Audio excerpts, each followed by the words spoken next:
Bismillahirrahmanirrahim. Assalamualaikum warahmatullahi wabarakatuh. Salam sejahtera untuk kita semua. Perkenalkan, saya Rahmadini Hanafi dengan NIM 2210842007, mahasiswi Administrasi Publik Universitas Andalas. Yang terhormat, dosen pembimbing Bapak Dr. Henry Koswara, SIP MOCSC, selaku pembimbing pertama, dan Bapak Ilham Aldelano Azre, SIP MA, selaku pembimbing kedua. Pada kesempatan kali ini, izinkanlah saya untuk mempresentasikan sidang skripsi saya yang berjudul Strategi Pengelolaan Sampah oleh Dinas Lingkungan Hidup Kota Padang.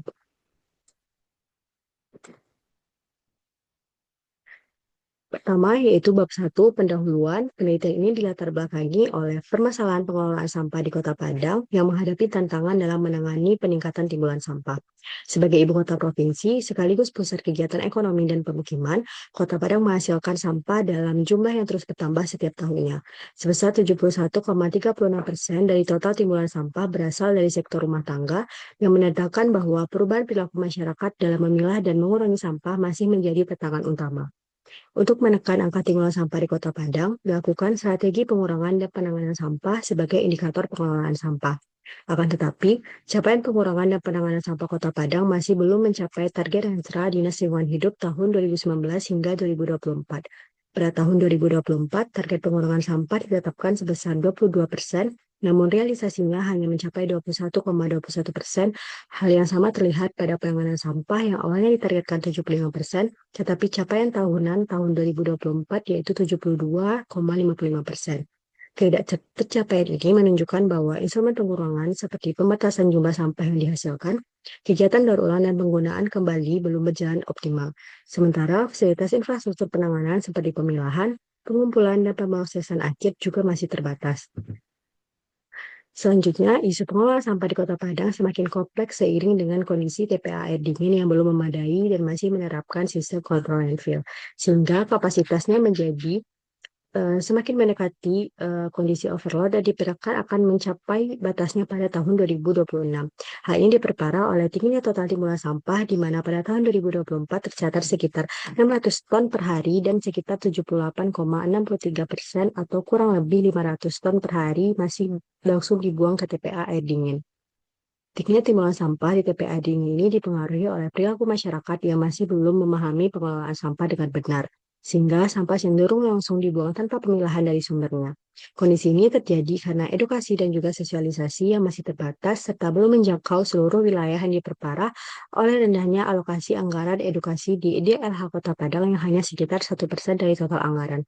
Akibatnya, perubahan perilaku masyarakat tidak berjalan optimal dan berkontribusi pada tingginya beban sampah yang masuk ke TPA.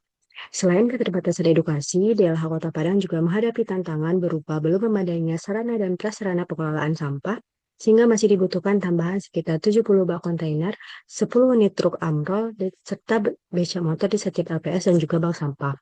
Berbagai strategi pengelolaan sampah telah dijalankan di Kota Padang, namun belum memberikan dampak yang signifikan.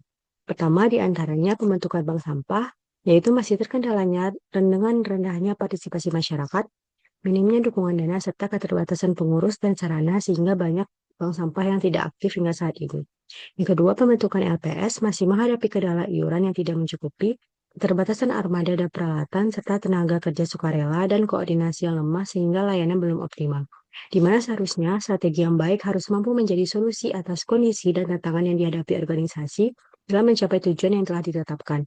Fokusnya tidak hanya pada tindakan yang dilaksanakan, tetapi juga pada bagaimana DLH memahami akar permasalahan yang terjadi, merumuskan arah kebijakan untuk mengatasinya, serta menurunkannya ke dalam langkah-langkah yang nyata dan terkoordinasi. Rumusan masalah dari penelitian ini yaitu bagaimana strategi pengelolaan sampah oleh Dinas Lingkungan Hidup Kota Padang. Tujuan penelitiannya yaitu menganalisis dan mendeskripsikan strategi pengelolaan sampah oleh DLH Kota Padang. Manfaat teoritisnya yaitu diharapkan mampu berkontribusi terhadap kemajuan ilmu administrasi publik, terutama dalam kajian manajemen strategi sektor publik. Manfaat praktisnya yaitu bagi lembaga, penelitian ini menjadi acuan serta dasar pertimbangan bagi DLH Kota Padang dalam merumuskan dan memperkuat strategi pengelolaan sampah. Bagi pihak lain, penelitian ini mampu memperluas pengetahuan akademisi, praktisi, maupun masyarakat umum mengenai strategi pemerintahan daerah dalam bidang pengelolaan lingkungan. Selanjutnya, bab 2, yaitu tinjauan pustaka, terdapat 4 studi penelitian yang relevan pada penelitian ini, dan teori yang digunakan yaitu teori inti strategi menurut Rummel, di mana menurut Richard Rummel tahun 2011 dalam bukunya Good Strategy, Bad Strategy, strategi yang baik selalu memiliki inti yang menjadi fokus utamanya. Ini tersebut terdiri dari 3 elemen yang memiliki hubungan satu sama lain, yaitu diagnosis, panduan kebijakan, dan juga tindakan koheren. Rubel menegaskan bahwa tanpa keberadaan tiga inti ini, strategi tidak akan memiliki arah yang jelas dan berisiko hanya menjadi kumpulan slogan atau ambisi tanpa tindakan nyata. Inti strategi bukanlah konsep yang rumit, melainkan kerangka dasar yang lugas untuk memahami masalah, menentukan arah, dan juga menyusun langkah-langkah yang dapat diimplementasikan secara konsisten. Lanjut, skema pemikiran bisa dilihat pada gambar berikut. Selanjutnya, definisi konsep. Pertama, strategi merupakan serangkaian rencana dan tindakan yang terarah, berpadu, dan juga sistematis untuk memahami masalah utama, menetapkan arah kebijakan, dan juga menyusun langkah konkret untuk mencapai tujuan organisasi secara efektif. Yang kedua, pengelolaan sampah merupakan berbagai tindakan yang direncanakan dan berkelanjutan, seperti meminimalisir sampah dari sumbernya, serta mengolah sampah menjadi produk yang berguna dengan tujuan untuk meningkatkan kondisi lingkungan dan juga kesehatan masyarakat. Definisi operasional, di mana pada variabel diagnosis terdapat 2 indikator, yaitu situasi dan tantangan. Pada variabel kepanduan kebijakan, terdapat indikator metode dan juga keuntungan. Dan variabel terakhir, yaitu tindakan koheren, terdapat indikator langkah-langkah dan koordinasi dengan masing-masing cara mengukurnya. Bab 3, metode penelitian, pendekatan penelitian, di mana penelitian ini menggunakan jenis pendekatan kualitatif deskriptif dengan pengumpulan data berupa observasi, wawancara, dan juga dokumentasi. Teknik pemilihan informan, penelitian ini menerapkan teknik purposive sampling dalam menentukan informannya, yaitu metode pemilihan yang didasarkan pada kriteria tertentu yang sesuai dengan tujuan penelitian, serta mempertimbangkan individu yang tidak memiliki pemahaman mendalam atau keterlibatan signifikan terhadap fokus kejadian. Peranan peneliti yaitu sebagai instrumen utama dalam pengumpulan, analisis data, dan juga penarikan kesimpulan. Proses penelitian yaitu melalui pengurusan izin, pengumpulan data melalui observasi dan wawancara dengan informan terkait, serta studi literatur untuk mendukung analisis penelitian. Unit analisisnya yaitu lembaga, dalam hal ini Dinas Lingkungan Hidup Kota Padang, serta analisis datanya yaitu dengan reduksi, penyajian, dan juga verifikasi data, dan teknik keabsahannya dengan triangulasi sumber. Bab 4, deskripsi lokasi penelitian. Pertama, gambaran umum Kota Padang, di mana Kota Padang merupakan ibu kota Provinsi Sumatera Barat yang berdiri di atas 11 kecamatan dan 104 kelurahan.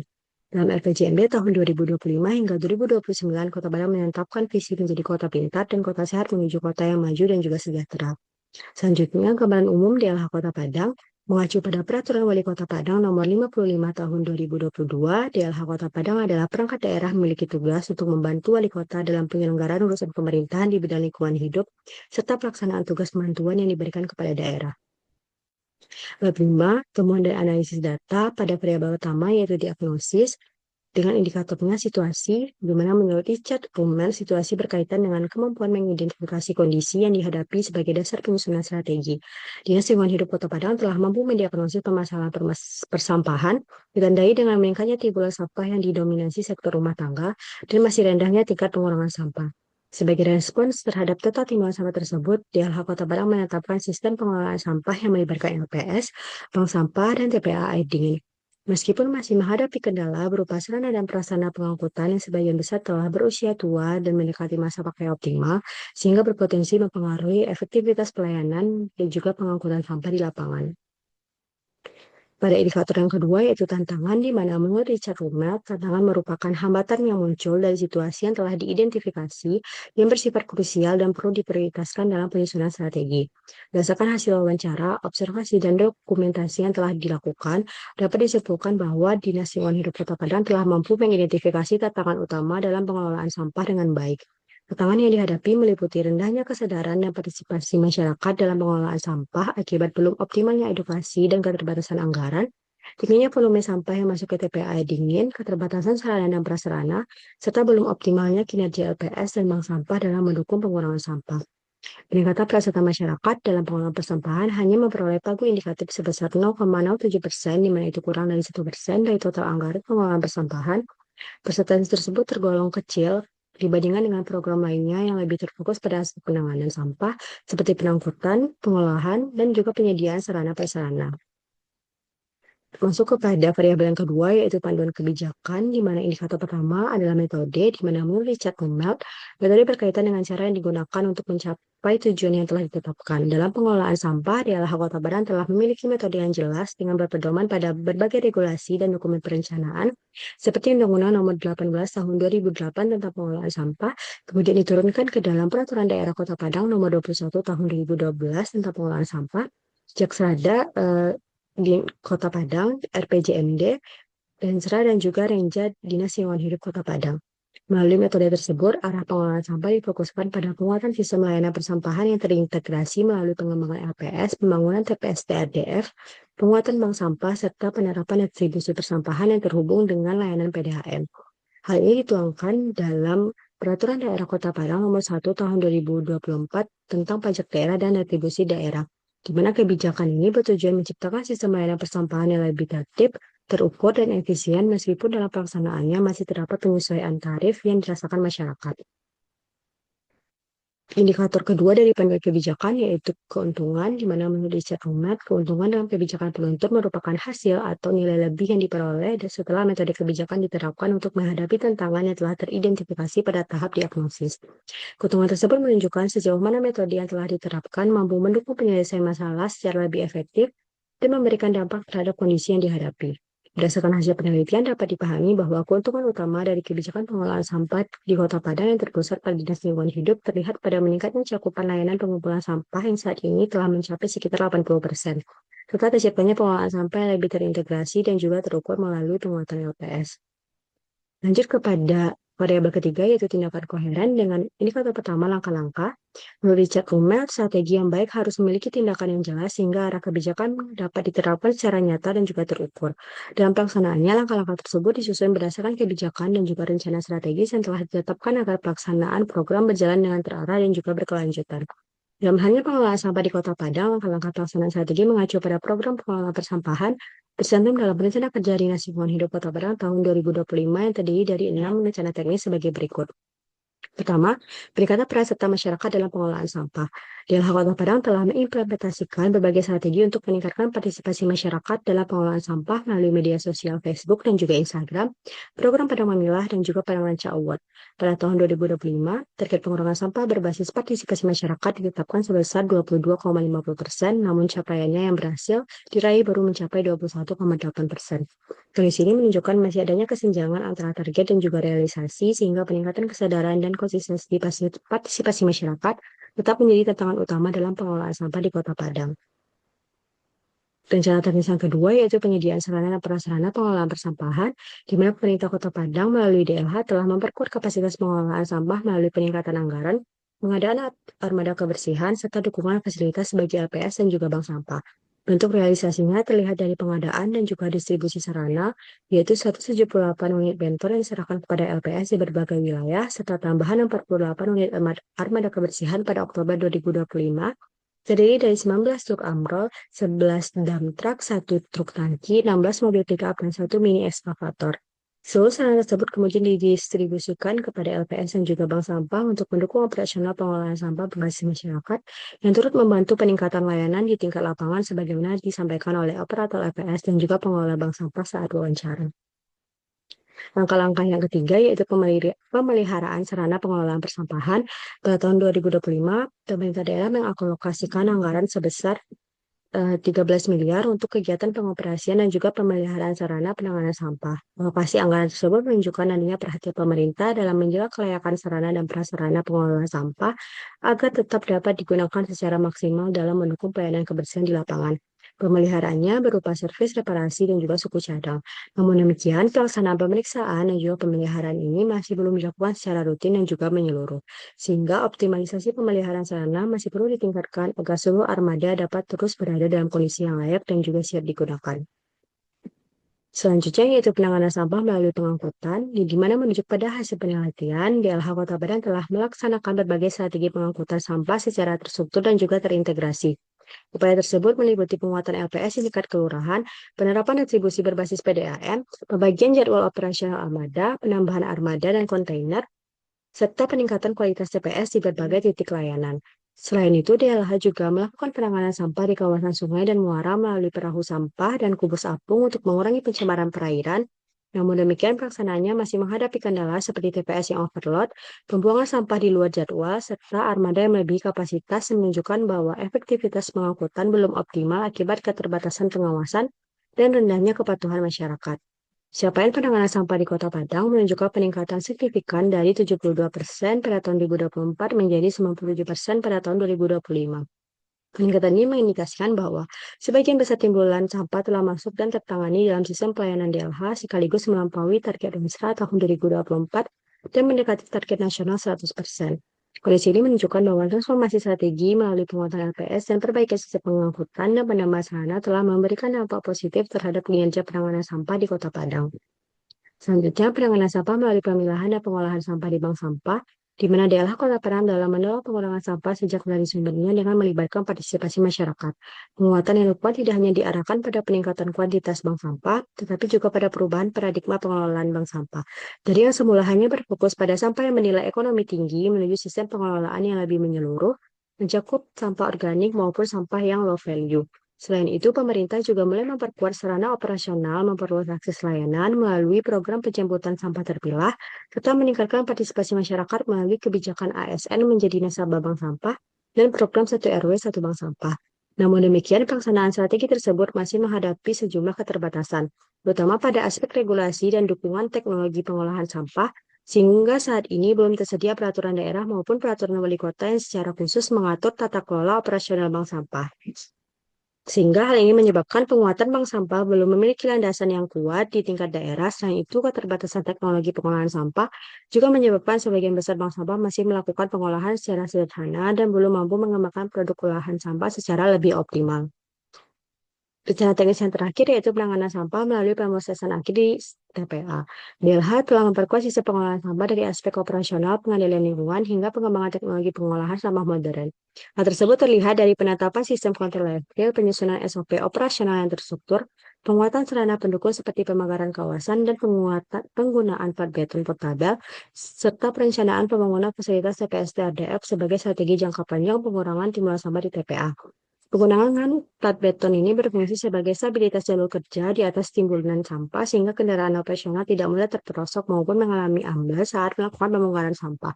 Selain itu, sistem jalan kerja portabel tersebut juga mempermudah mobilitas alat berat menuju titik pembongkaran tertentu dan dapat dipindahkan sesuai kebutuhan operasional di lapangan.